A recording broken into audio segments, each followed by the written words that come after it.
Okay, yung Pythagorean theorem pala ay ginagamit sa sports at lalo na sa paborito kong sport, ang basketball. So, parang may nabasa kasi ako sa Google na yung Pythagorean theorem ay ginagamit sa basketball. So, alam naman natin na yung Pythagorean theorem, ah, parang kinocompute niya yung hypotenuse o yung longest side ng right triangle. Yung other legs is yung nakatayo is yung altitude at yung nakahiga base. Yung base at saka yung hypotenuse yung magkatapat. Tapos yung nakatayong isa yun yung altitude. So, sinasabi na yung mga players pwedeng tumira in the same line o yung sa same area.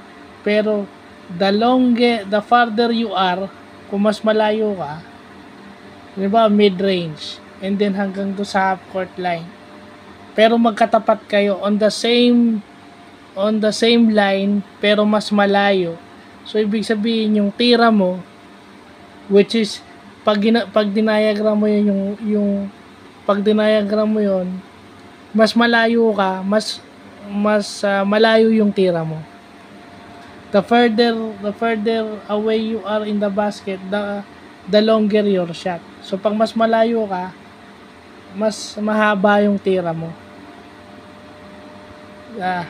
Pag mas malapit ka, mas maigsi yung tira mo. So, pag dinayagram mo yun, makakabuo ka ng right triangle. Pero yung hahanapin mo is yung trajectory ng tira, which is supposed to be your hypotenuse based doon sa pagkakaintindi ko sa diagram. So, siguro, yung mga magagaling mag 3 points dyan, kaya siguro, yun siguro ginagamit nilang pangtansya ng kanilang mga pulso pang nagpa-practice sila. Yung trajectory at saka yung pag mas malayo, mas okay. Kasi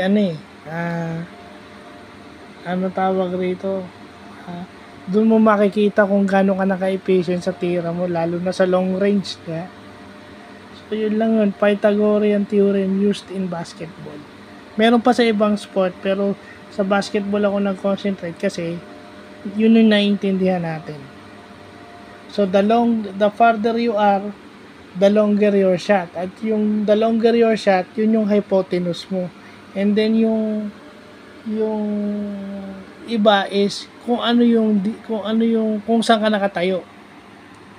Kung anong spot ka sa court nakatayo. Di ba? Pag yung dalawang player yun eh. Dalawang player yun. Pag mas malayo ka, mas mahaba yung tira mo. So, yun. Yung trajectory ng tira mo, yun yung hypotenuse. Which is yung mini-measure natin using the Pythagorean theorem in basketball. So, yun. Para mas di ba? Halimbawa, varsity kayo ng basketball, player kayo ng basketball sa school, tapos ang lesson nyo is Pythagorean theorem.